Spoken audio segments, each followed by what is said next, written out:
નમસ્કાર દર્શક મિત્રો, સ્વાગત છે આપનું ધી રિયલ ડિબેટના આપના જ આ કાર્યક્રમમાં. આપણી સાથે આજે જોડાયા છે પર્યાવરણવિદ, ઇજનેર, રાજકીય વિશ્લેષક અને એક જાગૃત નાગરિક મહેશભાઈ પંડ્યા. મહેશભાઈના નામથી આપણે સૌ પરિચિત છીએ. આપણામાંના જ એક છે. આપણને સહકાર ખૂબ આપે છે, માર્ગદર્શન પણ આપે છે, અને આપણે એમની કદર એટલા માટે કરીએ છીએ કે એ વિષયની સાથે બીજા રંગો ભેળવતા નથી, ત્યાં પ્રદૂષણ થતું નથી. એટલે આપણામાંના જ એક, અને છતાંય વૈશ્વિક કક્ષાએ જેમનું પોતાનું એક આગવું પ્રદાન છે એવા તજજ્ઞ ભાઈ શ્રી મહેશભાઈ આપની સાથે જોડાયા છે, એનો આનંદ છે. આપના વતી મારી અંગત હેસિયતથી મહેશભાઈ આપને આવકારું છું. દર્શક મિત્રો, આપ સૌને પણ આવકારું છું. વાત એવી છે મહેશભાઈ કે આજે ફરી એકવાર નીતિશ કુમાર પાછા મુખ્યમંત્રી બન્યા, એની ચર્ચાઓ છે. હવે આમ આપ જાણો છો તેમ આમ તો હરિયાણાના પૂર્વ મુખ્યમંત્રી ભજનલાલ નું નામ પણ ક્યાંક ને ક્યાંક જોડાયેલું છે. ક્યાંક ને ક્યાંક પલટુરામ તરીકે બીજા કોઈનું નામ પણ જોડાયેલું છે. એટલે આ પક્ષપલટાનું રાજકારણ છે તે બહુ જૂનું રાજકારણ છે, અને એમાં આયારામ ગયારામનો મૂળભૂત ખ્યાલ 1967માં હરિયાણાના ધારાસભ્ય ગયાલાલ સાથે સંકળાયેલો છે, જેમણે 15 દિવસમાં 3 વખત પક્ષપલટો કર્યો. ત્યારથી વારંવાર પક્ષ બદલતા નેતાઓ માટે આ શબ્દો વપરાય છે. દર્શક મિત્રો, ભજનલાલનું યોગદાન આમાં એવું છે કે ભજનલાલે આ આયારામ ગયારામની રાજનીતિને, એ મોડેલને પરફેક્શનના સ્ટેજે લઈ ગયા, વ્યાપક સ્તરે લઈ ગયા. એમણે આખી પાર્ટી બદલી નાખી, અને બીજી પાર્ટીમાં ગયા તો બીજી પાર્ટીમાં પણ પાછા મુખ્યપ્રધાન તો રહ્યા જ. એટલે 1979નો એ બનાવ છે. તેઓ જ્યારે જનતા પાર્ટીના મુખ્યમંત્રી હતા, તેમણે પોતાના લગભગ તમામ સમર્થક ધારાસભ્યો સાથે પક્ષપલટો કર્યો અને ભારતીય રાષ્ટ્રીય કોંગ્રેસમાં જોડાઈ ગયા. છતાં તેઓ મુખ્યમંત્રી પદ બનાવી રહ્યા. આ પગલાને પક્ષપલટાના રાજકારણનો એક નવો અધ્યાય કહી શકાય. પણ નીતિશ કુમારે એથી આગળ કર્યું છે. નીતિશ કુમાર તો ગઠબંધનના રાજકારણના નિષ્ણાત ગણાય છે. જુદા જુદા ગઠબંધનમાં એમણે પોતાનું યોગદાન આપ્યું છે. નીતિશ કુમારે કોંગ્રેસ સાથે ગઠબંધન કર્યું, રાષ્ટ્રીય જનતા દળ સાથે ગઠબંધન કર્યું, ભારતીય જનતા પાર્ટી સાથે ગઠબંધન કર્યું. પણ ગમે તે થાય તો મુખ્યમંત્રી તરીકે તો હું જ, એટલે અંધા બાટે રેવડી ફિર ફિર ખુદ કો દે વાળી કહેવત એમણે સંપૂર્ણ સાચે પાડી. હવે એના કેટલાક ઉદાહરણો છે દર્શક મિત્રો, પછી સીધા આપણે મહેશભાઈ પાસે જઈશું. તો 2013માં તેમણે નરેન્દ્ર મોદીને વડાપ્રધાન પદના ઉમેદવાર બનાવ્યા, પછી બીજેપી સાથેનો 17 વર્ષ જૂનો સંબંધ તોડી નાખ્યો. 2015માં તેમણે આરજેડી અને કોંગ્રેસ સાથે મહાગઠબંધન બનાવ્યું અને ચૂંટણી જીતી.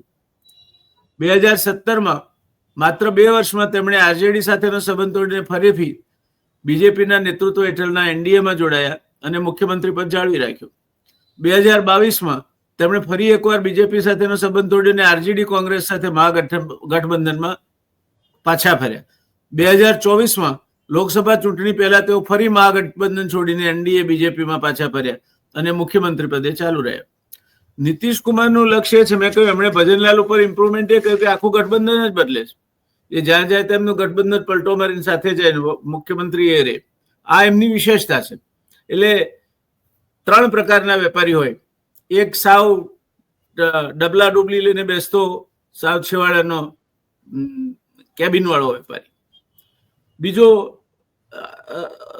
રિટેલનો વેપારી, સારી રીતે વેપાર કરતો હોય, અને ત્રીજો હોલસેલનો વેપારી. આ નીતિશ કુમાર છે હોલસેલના વેપારી છે, અને એમાં એમણે એટલી મહારત હાંસલ કરી છે કે એ જ્યારે એમણે વેપાર કર્યો તો સામાન્ય રીતે વેપારે સ્પેક્યુલેશનમાં કંઈક અંશે ચાલે, એટલે નુકસાન પણ થાય, નફો પણ થાય. પણ નીતિશ કુમારે વેપારમાં નુકસાન કર્યું નથી. સતત નફાનો વેપાર કરવાની અદ્ભુત આવડત એ નીતિશ બાબુ આવે છે. નીતિશ બાબુના આ બધા ગુણોને કારણે એમણે કદાચ મુખ્યમંત્રી તરીકે શપથ લેવાના રેકોર્ડ તોડી નાખ્યા છે. આ દેશમાં એમની બરોબરીઓ કોઈ નથી. શાયદ Maheshbhai will be able to tell it કે જેને 10 વખત મુખ્યમંત્રી પદના શપથ લીધા હોય. એટલે આ હોલસેલનો ગઠબંધન, પક્ષપલટાના ગઠબંધનનો વેપારી ની મહારત એટલી છે કે ગમે ત્યાં જાય, મુખ્યમંત્રી તો પોતે જ. મહેશભાઈ, અમારા આઈઆઈટીમાં એક પ્રોફેસર કામત હતા. આઈઆઈટીમાં નિયમ હતો કે દર 3 વર્ષે head of the department rotate થાય દરેક ખાતામાં, દરેક ડિપાર્ટમેન્ટ. કેમિકલ એન્જિનિયરિંગમાં કામત રહ્યા ત્યાં સુધી પોતે જ હેડ ઓફ ધ ડિપાર્ટમેન્ટ રહ્યા.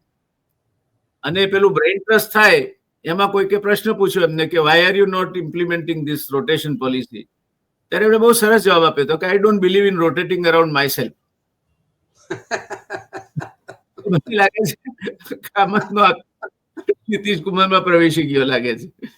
એટલે આપણે ચર્ચાની શરૂઆત કરીએ તો નીતિશ કુમાર ફરી એકવાર મુખ્યમંત્રી બન્યા, પણ આ વખતે પરિસ્થિતિ જરા જુદી છે.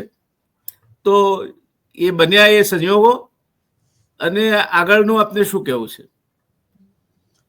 સાહેબ, એક તો આપને અને આપણા દર્શક મિત્રોને મારા વંદન. અને રાજકીય ચર્ચામાં આપ મને આમંત્રણ આપીને રાજકીય વિશ્લેષક બનાવ્યો એનો સવિશેષ આભાર આપનો. નહીં, આપ છો જ. એમ તો એમ જોવા જઈએ તો પક્ષપલટો હું પણ કહું કે હું વિશેષ એક વિષય નિષ્ણાત છું અને એમાંથી રાજકીયમાં મારો પ્રવેશ થયો. ડાયવર્સિફિકેશન કરી દે. તમે છોડ્યો નથી પક્ષપલટો. તમે તો કર્યો હોત જો તમે જેને નિષ્ણાત છો એ છોડી અને મારી માફક બીજા ક્ષેત્રમાં ગયા હોત. એ નથી કર્યું. ના, આપે પણ નથી છોડ્યું. આપ પણ બરાબર એમાં જ છો. આપની જે નિપુણતા છે એ એમાં જ છો અને એ ડેવલપ થયું છે, વિસ્તરણ થયું છે. એટલે વિષયની ઉપરાંતનું માળખું વધ્યું છે, ઇન્ટિગ્રેટેડ એપ્રોચ જેને કહેવાય. એટલે એ પણ મુદ્દો, એટલે મને જેમ લાગે છે આપને પણ સવિશેષ લાગે કે આપણે તો ઘણા વિષયોનું ખેડાણ કર્યું છે. Basically Maheshbhai, basically we engineers are taught to analyse. આના રૂટ કોઝ આમાં છે કે એન્જિનિયરને કોઈ પણ કામ આપો તમે તો પહેલું કામ એને વર્ગીકૃત કરવાનું, એનાલાઇઝ કરવાનું કરે. અને that is where lies our strength and that is where lies our weaknesses as well. એટલે નીતિશ બાબુને આપ કઈ રીતે જુઓ છો અને આખી પ્રક્રિયાને કઈ રીતે જુઓ છો? કદાચ જો ભૂલતો ના હોઉં તો નીતિશ બાબુ પણ એન્જિનિયર છે. હા, એટલે સાહેબ આમ નહીં, એક ગુજરાતમાં સરસ ભજન છે કે મારા બનાવેલા હવે મને બનાવે છે. એના શબ્દો ભૂલી ગયો છું, એવું કંઈક છે કે આ માણસને મેં બનાવ્યો, એ માણસ હવે મને બનાવી રહ્યો છે, એવું કંઈક છે. નથી મને યાદ, પણ આ ટાઈપનું કંઈક ભાવાર્થ છે ખરું. મને પણ યાદ નથી આવતું, પણ છે ખરું. આપ કહો છો એમ ભારતીય જનતા પાર્ટી અત્યાર સુધી બધાને બનાવતી હતી અને પછી લોકો એમાં આવી જતા હતા અને પછી પરિસ્થિતિનું નિર્માણ એવું થાય કે એનો ભોગ બનવું જ પડે. એ જે મહારાષ્ટ્રમાં પણ બન્યું કે મુખ્યમંત્રી ઉપમુખ્યમંત્રી થાય કે ઉપમુખ્યમંત્રી મુખ્યમંત્રી થાય અને દેખાતી પરિસ્થિતિ હોય પણ તમે એમાં ફસાયા એ માયાજાળમાં, એટલે બહાર ના નીકળી શકો. નીતિશે એમાં નિપુણતા કેળવી કે આટલા બધા અનુભવના અંતે પણ ભારતીય જનતા પાર્ટી બની ગયું. આપની ચેનલમાં મેં આ વાત કરેલી કે જ્યારે નીતિશ જીતે ત્યારે મેં કીધું આ વિજય નીતિશનો છે, ભારતીય જનતા પાર્ટીનો હું નહીં કહું. ભલે એણે સીટો વધારે મેળવી તેમ છતાંય આ વિજય નીતિશનો છે. ભારતીય જનતા પાર્ટીની ચાલ તો એવી જ હતી કે સંસદીય પક્ષ નક્કી કરશે કે નેતા કોણ થાય. એટલે નીતિશ કુમારને વિદાય કરવાનો જ એમનો મોટો પ્લાન હતો. અને માનનીય વડાપ્રધાન શ્રી ભારતીય જનતા પાર્ટીના સ્ટાર પ્રચારક તરીકે છેલ્લી રેલીમાં એવું બોલીને આવ્યા હતા કે 18 તારીખે હું શપથ લેવડાવવા આવીશ. 18 તારીખ એમની ખોટી પડી, નીતિશે ખોટી પાડી. જી, કારણ કે એમનો ઈરાદો એવો હતો કે અમારા અમિતભાઈનું તો કામ ગમે તેનું ઓપરેશન કરી નાખવાનું છે અને આ તો અશક્ત થયેલો માણસ છે, અશક્ત છે એવા પ્રચારો થોડા એમણે કર્યા હતા, કાયદેસરના નહોતા કર્યા. જેમ કે ઓરિસ્સાના મુખ્યમંત્રી માટે કર્યા હતા એવા કે એમના માટે તપાસ પણ નિમવાના હતા કે બીમાર કેમ થયા. આટલી બધી સંવેદના પ્રધાનમંત્રીમાં હતી એક સ્ટાર પ્રચારક તરીકે કે અમે તપાસ પણ બેસાડીશું કે ભાઈ આ પટનાયકને શું થયું છે, એની એટલી ચિંતાની કાળજી કરેલી. જો કે અહીંયા એવું નહોતું કર્યું, પણ એવા પ્રયત્નો કરેલા કે હવે આ ગરડા થઈ ગયા છે અને હવે બીજું બદલવું જોઈએ. એટલે એમણે વારંવાર એવું કહેલું કે ભાઈ સંસદીય પક્ષના નેતા નક્કી કરે થાય. અલબત્ત ગુજરાતમાં 2012ની ચૂંટણીમાં મને ખબર છે કેપ્ટન કોણ ની વાત સાહેબે ચાલુ કરેલી કે ભાઈ ભારતીય જનતા પાર્ટીમાં ગુજરાતમાં તો નરેન્દ્ર મોદી ગુજરાતના કેપ્ટન છે. કેપ્ટન કોણની વાત એમણે શરૂ કરેલી. અહીંયા કેપ્ટન કોણની વાત નહોતી આવી. એ જ રીતે મહારાષ્ટ્રમાં પણ કેપ્ટન કોણની વાત નહોતી આવી. એટલે જ્યારે એમને ગમતું હોય ત્યારે કેપ્ટન કોણ આવે, બાકી નથી આવતું. એટલે એમણે કેપ્ટન કોણનું કર્યું. અલબત્ત નીતિશ કુમાર ઘણા ચતુર નીકળ્યા. સામાન્ય રીતે ચૂંટણી પતી જાય પછી રાજ્યપાલને મળવા જવાનો એક પરંપરાગત ચીલો છે. એમાં એ જ હોય કે રાજીનામું આપી દે અને રાજ્યપાલ નવી નિમણૂક ના થાય ત્યાં સુધી એમ તમે સંભાળો એમ વાત કરતા હોય. પણ નીતિશ કુમારે એ પણ નવો ચીલો પાડ્યો સાહેબ કે રાજ્યપાલને આમંત્રણ આપવા ગયા, એમણે રાજ્યપાલને મળવા ગયા, રાજીનામું ના આપ્યું અને કહેતા હોય કે હું પાછો આવીશ રાજીનામું આપવા માટે. અને એ જે ખેલ કર્યો એમણે, અને માનનીય ગૃહમંત્રી શ્રી આજે દેશમાં જે સ્થિતિ છે, આતંકવાદીઓની વાત કરે છે, બોમ્બ ફૂટ્યો ત્યાં પણ ફૂટ્યો અને પછી તો એમ કહેવામાં આવ્યું કે સેમ્પલિંગ કરતા આ થયું અને 9 જણાનો ભોગ લેવાયો. એવી પરિસ્થિતિમાં પણ દેશના ગૃહમંત્રી ને ખબર નહીં કઈ અશાંતિ બિહારમાં હતી કે બિહારમાં તેમણે રહેવું પડ્યું, રોકાણ કરવું પડ્યું. બાકી મેં એ પણ જોયું છે કે માનનીય ગૃહમંત્રી શ્રી પ્રધાનમંત્રી શપથમાં હાજર રહેતા હોય મુખ્યમંત્રીના, ત્યાં લગભગ ગૃહમંત્રી સાથે નથી હોતા મોટાભાગના કેસમાં. આજે એમનું રોકાણ હતું ને કદાચ રહ્યા હશે, મેં જોયા નથી પણ રહ્યા હશે એવા અખબારો સવારનું બોલતા હતા, એટલે કદાચ રહ્યા હશે હું માનું છું. એ પણ નીતિશ કુમારની એક પહેલ છે. નીતિશ કુમાર 10 વખત શપથ લીધા પણ સાહેબ કન્ઝ્યુકેટિવ શપથ લીધા છે, સતત રહ્યા છે, વચ્ચે કોઈ ગેપ નથી પડ્યો અને એના જ મુખ્યમંત્રી રહ્યા છે. એટલે કન્ઝ્યુકેટિવ સીએમ તરીકે શપથ લીધા છે. શપથ તરીકે ઘણા લાંબા શપથ લેતા હોય છે, પણ આ એકનો એક વ્યક્તિ 10મી વખત શપથ લઈને આ મુખ્યમંત્રી તરીકે આ બિરાજ્યા છે. એ પણ એની વિશેષતા છે સાહેબ. પણ આવું કેમ બન્યું? આ ભારતીય જનતા પાર્ટીના કહેવાતા ચાણક્ય ક્યાંક ગફલત થઈ ગયા કે શું થયું કે સૌથી મોટી પાર્ટી હોવા છતાં, એનડીએનું ગઠબંધન હોવા છતાંય, કોઈ બીક નહીં હોવા છતાંય નીતિશની આગળ ઝૂકવું પડ્યું. હું એમ શબ્દ વાપર્યો, નીતિશની આગળ ઝૂકવું પડ્યું ને નીતિશને મુખ્યમંત્રી બનાવવા પડ્યા અને આખો દાવ ઊંધો કર્યો. બાકી તો 18મી શપથ થઈ જવાના હતા. નીતિશ કુમાર મને સરળતાથી કહી દીધું હોય તો પ્રધાનમંત્રી બોલીને ગયા હતા અને મારા પ્રધાનમંત્રી બોલે બધું સાચું જ હોય. મારા પ્રધાનમંત્રી બધા જૂઠું બોલતા જ નથી, એમને આદત જ નથી જૂઠું બોલવાની. પ્રધાનમંત્રી નરેન્દ્ર મોદી જે બોલે એ સત્ય જ બોલે, એમનામાં એક અંશ પણ જૂઠું બોલવાનો નથી. આ કદાચ પહેલી વખતે ખોટા પડ્યા પ્રધાનમંત્રી કેમ કહીને આવ્યા રેલીમાં કે હું 18મીએ શપથ લેવડાવવા આવીશ અને આજે એમને જવું પડ્યું. એટલે પણ પ્રધાનમંત્રીનું પણ આમ નહીં, વચનવાળા, જીભવાળા, જબાનવાળા એમ કહેતા હોય, એમને પણ નીતિશ કુમારે ખોટા પાડ્યા. પણ સાહેબ બન્યું એવું કે નીતિશ કુમાર આખી પ્રક્રિયાનો ભાગ હતા. એ એસઆઈઆરની વાત કરો, સ્પેશિયલ ઇન્ટેન્સિવ રિવિઝનની વાત કરો, એનો પણ નીતિશ કુમાર ભાગ હતા. અને નીતિશ કુમાર શાંત રહ્યા એ વખતે. એ દરમિયાનમાં એમણે પણ જે રીતે, આમ તો પ્રધાનમંત્રી પ્રખ્યાત છે કે એમનું જે ડ્રામેટિક જે રોલ હોય છે એમાં પ્રધાનમંત્રીની તોલે કોઈ ના આવે, પણ અહીંયા નીતિશ કુમારે એ રોલ કર્યો. અને નીતિશ કુમારે જે રીતે જાહેર મંચો ઉપર ને બીજે બધે જે બોલવાનું ચાલુ કર્યું, હાવભાવ ચાલુ કર્યું, એના ઉપરથી એવું જ હતું કે હવે આ અશક્ત માણસ છે અને હવે એનો આપણે ઉપયોગ કરીએ છીએ મુખ્યમંત્રીના નામ તરીકે અથવા એની પાર્ટીના નામ તરીકે ઉપયોગ કરીએ છીએ, બાકી સત્તા આપણા હાથમાં છે. એટલે હવે આ નીતિશ કુમાર જે રીતે ડ્રામા કરીને અશક્ત, માનસિક રીતે અસ્વસ્થ બતાવીને જે એમણે સ્વસ્થતા બતાવી, પુખ્તતા બતાવી અને જે રીતે ભારતીય જનતા પાર્ટીને મહાત કરી છે, સાહેબ સલામ કરવા પડે રાજકીય કુનેરને નીતિશ કુમારની. અને પછી એટલે એ એસઆઈઆર નો પણ ભાગ હતા. અજીત અંજુમ જેવા પત્રકાર જ્યારે BLO ને પકડવા ગયા, પ્રશ્નો કરવા ગયા, એની પર FIR કરવાની જે એમણે દબાણના આધારે કર્યું, એના પણ એ સાક્ષી હતા. હવે આક્ષેપ કહો કે જે આક્ષેપ કહો તે, જે મીડિયાના રિપોર્ટ ને બધા યુટ્યુબમાં રિપોર્ટ ને બધા આવે છે એ પ્રમાણે ઘણા લોકો એમ કહે છે કે આ ઇલેક્શનમાં તટસ્થતા નહોતી.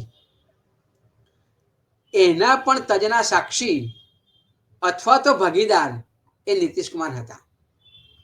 એટલે એમ એ રીતે નીતિશ કુમાર એ હુકમનો એક્કો હતા. આ વખતે ભારતીય જનતા પાર્ટીને અમિતભાઈએ ધાર્યું તો નીતિશ કુમારને બાજુ પર મૂકી શક્યા હોત, પણ જો એ કરવા ગયા હોત તો બહુ મુશ્કેલી થઈ હોત.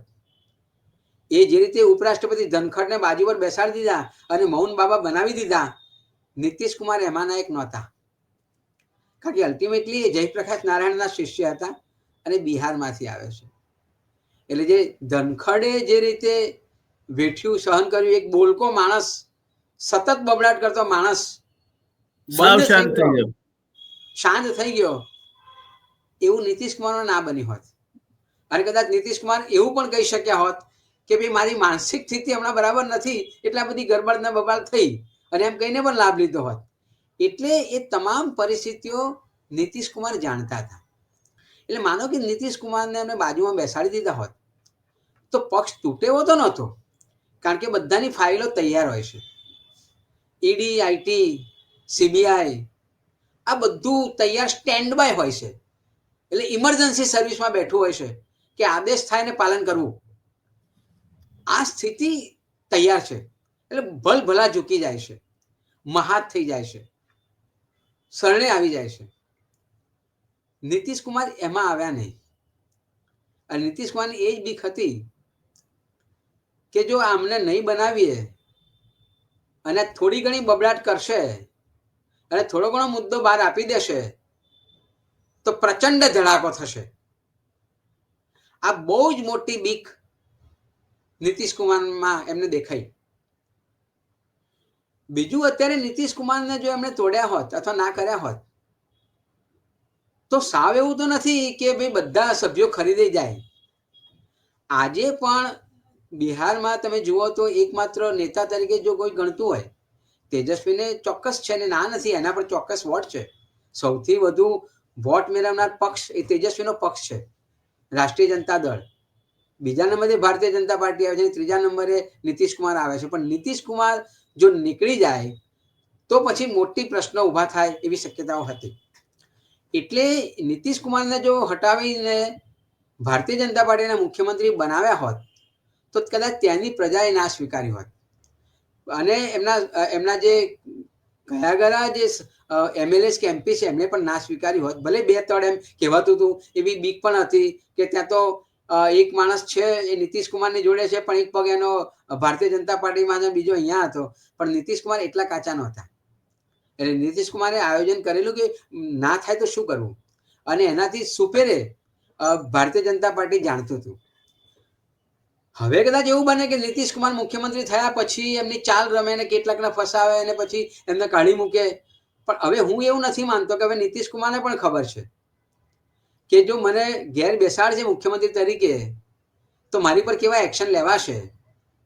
એટલે એ સલામતી સાથે નીતિશ કુમારે આ તૈયારી પૂર્વક મુખ્યમંત્રી બન્યા છે. એટલે ભારતીય જનતા પાર્ટીની આ વખતની જે ચાણક્ય નીતિ હતી કહેવાતી, આમ તો ચાણક્ય નીતિ ના કહેવાય, લુચ્ચાઈ નીતિ કહેવાય. ચાણક્ય નીતિ જુદી વસ્તુ છે એ રાજકારણમાં, પણ અહીંયા એ ચાણક્ય નીતિ જરા લુચ્ચાઈ હોય છે. ધાક ધમકી, આ તે સામ દામ દંડ નીતિનો કોઈ નિયમ નથી, અનીતિપૂર્વકનું આ કરો તે, પ્રજાની 80 કે 83 ચૂંટણી જીતવી કોઈ પણ રીતે, એ જે રીતભાતો હતી એનાથી પર નીકળી ગયા નીતિશ કુમાર અને મુખ્યમંત્રી બન્યા. વાત એવી આવી કે 10,000 રૂપિયા આપવાની વાત તો કદાચ ભારતીય જનતા પાર્ટીએ જ કહી હશે એમને, બેના લાલડી ને બધા જે પ્રોગ્રામો હતા એમાં સફળ થયા તે, એટલે આ બધું કરો, પણ નેરેટિવ બનાવવા માટે 10,000 રૂપિયા આપવા. પણ એ વાત થઈ ગઈ કે 10,000 રૂપિયા નીતિશ કુમારે આપ્યા છે, બીજેપીએ નહીં. અને એટલા માટે બહેનોનો પ્રચંડ વર્ગ નીતિશ કુમારની પાછળ હતો. એટલે જે બીજા ફેઝમાં ઇલેક્શન થયું, એ બીજા ફેઝમાં ઇલેક્શનમાં એ રીતિ જોડાણ તો હશે જ, બધા બહાર આવશે, કેટલાક આવ્યા પણ છે, પણ એની આપણે ચર્ચામાં નથી જતા, એ આક્ષેપો છે. જ્યાં સુધી પુરવાર ના થાય ત્યાં સુધી જીતે હોય એ આક્ષેપો છે. અને આજે એમ જ કહેવાય કે ભાઈ આ ગઠબંધન જીતી ગયું છે, એ જે રીતે જીતી હોય તે. પણ બીજું જે તબક્કામાં જે ચૂંટણી જીતાઈ અને એમાં બહેનોએ જે વોટ આપ્યા એ નીતિશ કુમારના નામ પર વોટ આપ્યા છે. એનાથી ભારતીય જનતા પાર્ટી સુપેરે પરિચિત હતી. એટલે બિહાર એક જુદા પ્રકારનું રાજ્ય છે, અને એટલે એ ભારતીય જનતા પાર્ટીએ મહાત થવું પડ્યું. એટલે મૌર્ય હોટલમાં રોકાવાનો ખર્ચો ખબર નહીં ભારતીય જનતા પાર્ટીએ વેઠ્યો હશે કે સરકારે વેઠ્યો હશે, બહુ ખબર નથી. પણ રાજ્યના દેશના ગૃહમંત્રીએ મૌર્ય હોટલનો ઘણો ફાયદો કરી આપ્યો અને ત્યાં રહ્યા ત્યાં. એટલે નીતિશ કુમારનો એ રીતે સાહેબ એમની જે કુનેહ છે, એમણે જે પાઠ ભણ્યા છે રાજકારણના, એણે આ રાજકારણીઓને આ કહેવાતા ચાણક્યોને મહાત કર્યા એમ કહી શકાય. જી દર્શક મિત્રો, મહેશભાઈની વાત સાથે સંમત થવાનું મન એટલા માટે થાય છે કે લગભગ સતત હું એ સમયગાળા દરમિયાન રાષ્ટ્રીય ચેનલોમાં પણ ક્યાંક ને ક્યાંક, એટલે યુટ્યુબ ચેનલ, પેલા ગોદી મીડિયામાં આપણે જતા નથી, પણ યુટ્યુબ ચેનલોમાં પણ કાર્યરત રહ્યો. એમાં એક વસ્તુ સતત ચર્ચાતી હતી કે નીતિશ કુમારના નિવાસસ્થાનની આજુબાજુ જડબેસલાક સિક્યોરિટી બંદોબસ્ત ગોઠવી દેવામાં આવ્યો હતો, જેથી નીતિશ કુમાર લગભગ ઘરમાં જ કેદ થઈ જાય અને સંપૂર્ણપણે એમના પર જાપ્તો બેસી જાય. આવી પરિસ્થિતિ હોવા છતાં એમાંથી બહાર નીકળીને આ માણસ પોતાના કર્તવ્ય બતાવી શક્યો. અને એમાં પણ બિહારમાં આ વખતે બીજા તબક્કામાં દર 4 મહિલા મતદારોમાંથી 3 મતદાન કર્યું, એટલે 75% મહિલાઓએ મતદાન કર્યું. અને કુલ પુરુષ મતદાન કરતા 9% વધારે મતદાન મહિલાઓએ કર્યું. ત્યારે મહેશભાઈ, તમને મારે પૂછવું છે કે આ બિહારનો ટ્રેન્ડ જે છે કે જેમાં 9% મતદાન તો બધી જ સીટો ઉપરનું પરિણામ બદલી શકે, તો મહિલા મતદાર આવનાર સમયમાં જે રાજકીય પક્ષો એમને ટેકન ફોર ગ્રાન્ટેડ માને છે કે તો એમના ઘરમાંથી કે પ્રમાણે મત આપે, મહિલાઓનો પોતાનો કોઈ વ્યૂ હોતો નથી, ઘરવાળાને મનાવી ચાલે, મહિલા સરપંચ હોય તો પણ વહીવટ તો મૂછોવાળો સરપંચ એમનો પતિ જ કરતો હોય.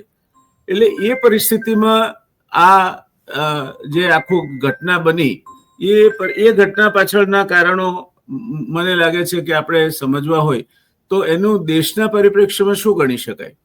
હું ફોન કરું મયુરભાઈ. મને લાગે છે કે બિહાર એક જુદા પ્રકારનું રાજકારણ છે, અને ભલે બહુ પ્રચાર થયો, મહિલાઓની લાઈનો બતાવી, એની ટકાવારી આપણે વાત કરી તે, પણ એનો બહુ ફરક નહીં પડે. આજે બી મહિલાઓએ વોટ ચોક્કસ આપ્યા છે, પણ મહિલાઓને 10,000 રૂપિયા મળ્યા એ ઘરમાં મળ્યા છે. એટલે મહિલાઓની સાથે પુરુષોએ પણ મત આપ્યા છે, ભલે બહાર ના નીકળ્યા અથવા તો કમાવા ગયા હતા. કારણ કે એવું નથી કે બિહારમાં પુરુષો મોટાભાગના બહાર હોય છે, એ ગુજરાતમાં હોય કે પછી મહારાષ્ટ્રમાં હોય કે ગમે ત્યાં હોય. એટલે મહિલાઓની ટકાવારી વધી. એટલે અહીં બેઠો અમદાવાદ કે સુરતમાં બેઠેલો બિહારીએ પણ પોતાની પત્નીને કહ્યું કે જ્યાં વોટ આપવા જા, 10,000 ઘરમાં મળ્યા છે. એ પણ છે. એટલે મહિલાઓએ, હું એમ મહિલાઓનું સન્માન કરવા માંગુ છું, મહિલાઓનું અપમાન કરવા નથી માંગતો. હા, પણ એ એકમાત્ર તર્કથી અથવા સ્ટેટિસ્ટિક્સથી દોરાઈ જવા પાછળના જુદા કારણો પણ હોઈ શકે. એ આપના તર્ક સાથે સંમત થવા જેવું છે. કારણ કે આ પિતૃસત્તા દેશમાં તાત્કાલિક આટલો બદલાવ આવે એવું નથી માનતો, પણ એમાં પુરુષોનો હાથ હતો. એ 10,000 રૂપિયા ઘરમાં આવ્યા છે. એટલે પુરુષોએ પણ એમ કહ્યું પોતાની પત્નીઓને, અને તમે 9% જો વધતા હોય તો પુરુષો કેમ ના વધ્યા? કારણ કે પુરુષો બધા બહાર હતા, બધા વોટ આપવા નથી જઈ શક્યા. એ સુરતમાં જ હતા, અમદાવાદમાં જ હતા, એ મુંબઈમાં જ હતા, અથવા તો દિલ્હીમાં હતા, એ નથી વોટ આપવા ગયા. પણ જ્યારે 10,000 રૂપિયા ઘરમાં આવ્યા છે, અને બહુ મોટી માતબર રકમ કહેવાય. તમે એમ એક બટન દબાવીને 8,000 કરોડ રૂપિયા હું ખેડૂત સન્માન નિધિમાં નાખું છું, પણ એ 2,000 રૂપિયા આવે છે, અને આખા વર્ષના થઈને 6,000 રૂપિયા આવે છે. આ એક સામટા એક જ તબક્કામાં 10,000 રૂપિયા આવ્યા, એમાં ઘણાના દેવા ભરાઈ ગયા છે. એટલે આ જે આખો 10,000 રૂપિયાનો જે મોટો સ્ટ્રોક આવ્યો છે એનાથી મોટો ફરક પડ્યો છે. એટલે એમને જે એમની કોઓર્ડિનેટર દીદી હતી એને તો 30,000 રૂપિયા મળે છે. હા, યસ. એટલે એ આખી જે વ્યૂહરચના હતી, એટલે મહિલાઓને સલામ કરું છું. એમની સહેજ પણ એવું નથી એમને અપમાન કરવા માંગતો કે મહિલાઓને આપણે એમ કરીએ છીએ, પણ એમાં પુરુષોનો પણ હાથ હતો કે પુરુષોએ પણ ઇન્સિસ્ટ કર્યું હોય કે ઘરમાં 10,000 આવ્યા છે તો આપણે વોટ આપવો જોઈએ.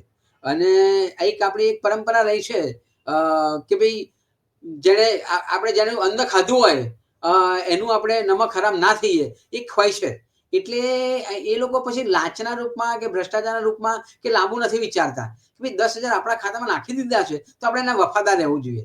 આવો પણ એક ટ્રેન્ડ હોય છે, કારણ કે એ લાંબી સમજ નથી હોતી કે આ 10,000 રૂપિયા એ એક જ વર્ષમાં 1 લાખથી વસૂલાશે. અને આની સમજાવવા વાળી વિપક્ષો તદ્દન નિષ્ફળ ગયા, હું એમ કહીશ. એમણે ગણતરીપૂર્વક કહેવું જોઈએ કે ભાઈ તમને ઘરમાં, ગુજરાતની વાત કરું, કે તમને 5 કિલો અનાજ મફત આપે છે, અથવા તો તમે ઉજ્જવલા સ્કીમમાં પહેલી વખતે બાટલો મફત આપ્યો, પણ હવે તમારા એ ગેસના બાટલાની કિંમત પહેલા તો 1100 હતી, હવે 800-900 થઈ છે. તો હવે આ મારા ઘરમાં, એટલે હું ઘરની વાત મારે કરવી ના જોઈએ બહાર, પણ ઉદાહરણ આપું છું, હું પારદર્શિતામાં જીવું છું. મારા ઘરમાં વિવિધ જાતના ઈંધણો, બહાર જમવાનું, આ બધું થતું હોય, એટલે 4 મહિને એક વખત ગેસનો બાટલો ભરવાનો થાય. હવે આ લોકો જે છે એ લોકોનો રોટલી અને શાકનો જ ખોરાક, ઘરમાં વધારે સંખ્યા હોય એટલે એમના ત્યાં મહિને એક બાટલો ગેસનો જાય.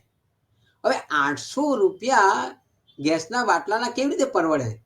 6,000 કે 7,000 કે 8,000ની માસિક આવક હોય, 3,000 થી 4,000નું ઘરનું ભાડું ભરતા હોય, ત્યારે આ પોસાય નહીં.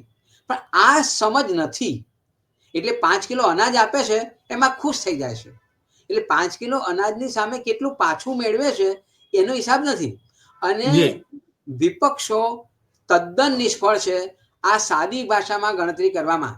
તમે ઘરે ઘરે જઈને સર્વે કરીને કહો કે તમને ગેસનો બાટલો આપ્યો, સામે કેરોસીન બંધ કર્યું.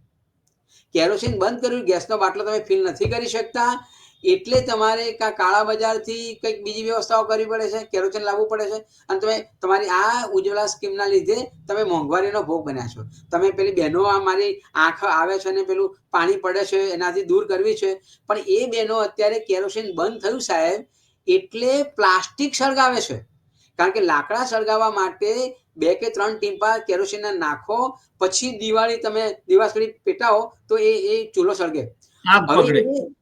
હવે એ કેરોસીન નથી.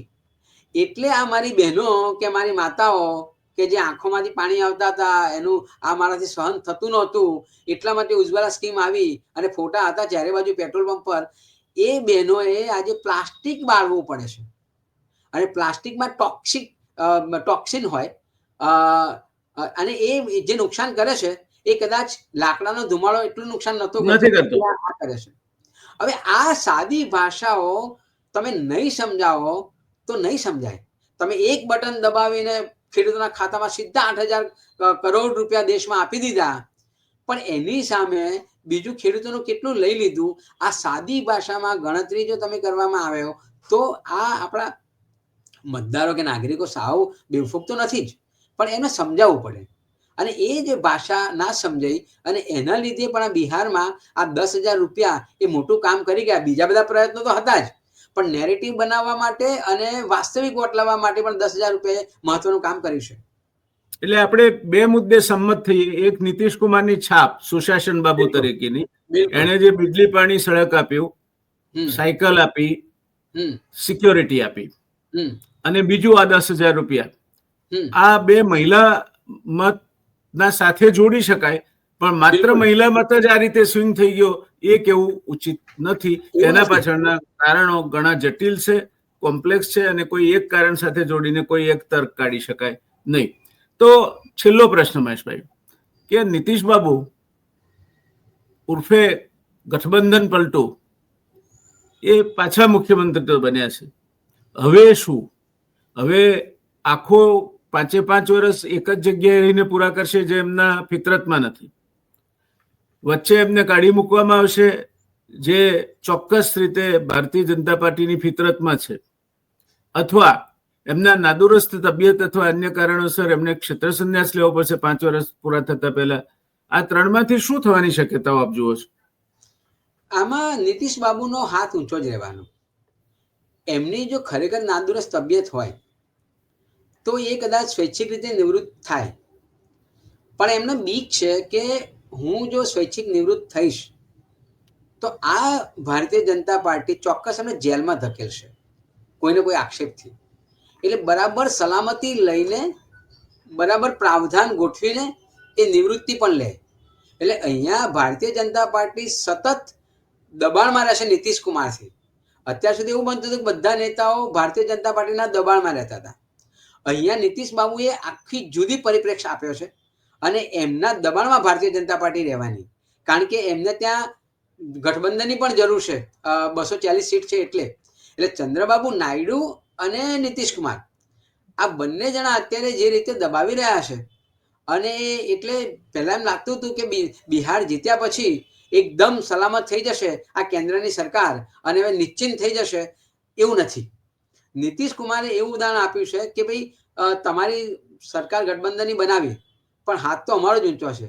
એટલે આખું જે દેશમાં જે ચિત્ર બદલવાની વાત હતી કે ભાઈ બિહાર હારી જશે તો જુદી સ્થિતિ, એ તો જુદી સ્થિતિ થઈ જ હોત, પણ નથી જીત્યા, નથી હાર્યા અને નીતિશ કુમાર બન્યા છે, તો પછી ભારતીય જનતા પાર્ટી દેશ ઉપર હાવી થઈ જશે બીજા રાજકીય પક્ષો ઉપર, એવું હું નથી માનતો. એની સ્થિતિ સ્ટેટસ કો જળવાઈ રહ્યો છે. જી, છેલ્લા પ્રશ્નનો ભાગ બ, તેજસ્વી અને લાલુ પ્રસાદ કુટુંબ. જી, તેજસ્વી નું એક વેવ ચાલે છે એવું કહેવાતું હતું, તો અમે પંચર ક્યાં પડ્યું? અને બીજું કે આ કુટુંબ ચૂંટણીઓમાં આ પ્રકારે પરાસ્ત થયા પછી અસ્તવ્યસ્ત થઈ ગયું, અંદરના આંતરિક વિખવાદો એકદમ વિસ્ફોટક રીતે સપાટી પર આવ્યા. તો હવે આ કુટુંબનું ભવિષ્ય અને તેજસ્વીનું ભવિષ્ય શું જુઓ છો? તેજસ્વીનું ભવિષ્ય સાહેબ હું એમ જોતો ને, એટલે સારું જ છે એનું, કારણ કે સૌથી વધુ વોટ તો તેજસ્વી લઈ આવ્યા છે, એટલે પ્રવાહ તો હતો જ. તમે 22% વોટ, સૌથી વધુ વોટ, એનો મતલબ શું થયો? એ ગણતરીઓમાં માર ખાઈ ગયા. જે બૂથ મેનેજમેન્ટ કરવું જોઈએ, હવે બૂથ મેનેજમેન્ટમાં પણ જે રીતે એસઆઈઆરમાં હવે સુપ્રીમ કોર્ટ જાગીને એમ કે ભાઈ જેટલા વોટ તમે રદ કર્યા હતા, મતદારો રદ કર્યા હતા, એના ખુલાસા કરો. હવે મતલબ નથી. એ જો પહેલાથી થયું હોત તો કદાચ આ સ્થિતિ ના હોત. એટલે આ બધા પરિબળો હતા. હવે ઘરમાં જે સંવાદો થયા છે અને એને મોટા પાયે ચમકાવવામાં આવે છે, એના સાચા નિવેદનો આવતા નથી. ગુજરાતી અખબારો પણ મોટા હેડલાઇનથી એમ કે આનો પરિવાર તૂટી ગયો. અરે ભાઈ, આ દેશનો વિષય નથી. દેશનો વિષય ગરીબી, બેરોજગારી, નોકરીઓ નથી મળતી તે છે. લાલુ પ્રસાદ યાદવનું ઘર તૂટી ગયું એ રાષ્ટ્રીય ન્યૂઝ કેવી રીતે હોઈ શકે? એ આંતરિક બાબત છે, એ ઘરની બાબત છે. પણ એક એવી પ્રયત્નો કરવામાં આવે છે કે લાલુનું કુટુંબ તૂટી ગયું, અને એનો મતલબ જ એવો કે હજુ તેજસ્વીનું તેજ છે, અને એટલા માટે દેશના મીડિયા ભારતીય જનતા પાર્ટીથી પ્રેરાઈને આવા ન્યૂઝ આપીને ભ્રમિત કરી રહ્યા છે. એટલે તેજસ્વીનો ભલે તેજોવધ થયો હોય પણ અસ્ત નથી થયો. બિલકુલ નથી થયો. અને એ તો કૂટનીતિના લીધે ક્યાંક માર ખાઈ ગયા છે. આજની તારીખે બી હું તમને કહું કે તમે સૌથી વધુ વોટ હોય એને 26 બેઠકો કેવી રીતે મળે, અને માત્ર 5% વોટ હોય એને 20 બેઠકો કેવી રીતે મળે? એ જોડાયા છે એકબીજા સાથે. તમારી વાત સાચી છે. તમારી જે વાત છે બૂથ મેનેજમેન્ટ વાળી જે વાત છે તે સાચી છે. જી, એટલે જનાધાર તો અલ્ટિમેટલી ઓવરઓલ જનાધાર જુઓ તો એ તેજસ્વી જોડે છે. જી, એક મારા પ્રશ્નનો જવાબ આપે નહીં આપ્યો કે નીતિશ કુમારના ભવિષ્ય બાબતમાં મેં આપને પૂછ્યું હતું કે આ સુશાસન બાબુ ક્યાર સુધી, 5 વર્ષ, વચ્ચે, અથવા ગમે ત્યારે? એ એમની ઉપર જ આધારિત છે. આમાં ભારતીય જનતા પાર્ટી આપની ગેસ શું છે? નહીં, આપનું એક તટસ્થ વિશ્લેષક તરીકે શું માનવું છે? હું માનું છું કે નીતિશ બાબુ આ એકાદ વર્ષની અંદર એ પોતે સલામત થઈ જાય અને ભારતીય જનતા પાર્ટી કશું જ નહીં બગાડી શકે એમનું, એવી વ્યૂહરચના કરીને કદાચ નિવૃત્ત થાય તો, અને જો ખરેખર એ અશક્ત હોય તો પછી આ વ્યૂહરચના કરીને નિવૃત્ત થાય. બાકી ભારતીય જનતા પાર્ટી એમને નિવૃત્ત નહીં કરી શકે. એટલે it is up to the Nitish Kumar. એટલે નીતિશ કુમારનો એકો જ છે, હવે એમના હાથમાં જ નક્કી કરવાનું છે. એટલે ભીમના હાથમાં ચકલી છે, એને છોડી દેવી કે મારી નાખવી. નીતિશ કુમાર પાછું પડખું ફેરવશે કે આમ હવે આ છેલ્લું એમનું ઘરઘરણું કર્યું ફેરવી પણ શકે, પડખું ફેરવી પણ શકે. જો થોડાક અસંતુષ્ટ આમથી તેમ થાય તો નીતિશ કુમાર પડખું ફેરવી શકવાની પૂરી શક્યતા. એમને એવું લાગશે કે હું સલામત નથી, તો એ પડખું ફેરવી પણ શકે. તો પછી વિકલ્પ ઉભો નથી થતો બીજો. ના, થઈ જાય સાહેબ. તો પછી કારણ કે એ ચિંતા ભારતીય જનતા પાર્ટી કરવાની છે. અહીંયા પણ સરકાર બદલાય અને એ જો થાય તો ત્યાં ઉપરની સરકારમાં પણ તકલીફ તો પડે. કારણ કે ચંદ્રબાબુ નાયડુને પણ ખબર છે કે ભાઈ નીતિશ કુમાર જેવું એ નહીં કરી શકે ને આવતી વખતે કદાચ મુખ્યમંત્રી નહીં હોય, એ ભારતીય જનતા પાર્ટી એમની પાર્ટીને ગળી જશે. એ ચંદ્રબાબુ નાયડુને પણ ખબર છે.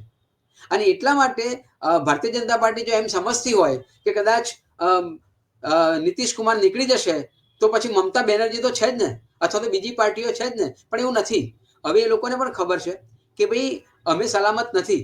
અમે જો અત્યારે શરણે થઈ જઈશું તો પછી અમે ગળાઈ જઈશું, અથવા તો અમને ભારતીય જનતા પાર્ટી ગળી જશે. એટલે નીતિશ કુમારના હાથમાં છે કે નીતિશ કુમારે ક્યારે નિવૃત્ત થવું, ક્યારે એ કરવું તે, પણ એ બહુ સલામતીપૂર્વક, સુરક્ષાપૂર્વક નિર્ણય કરશે.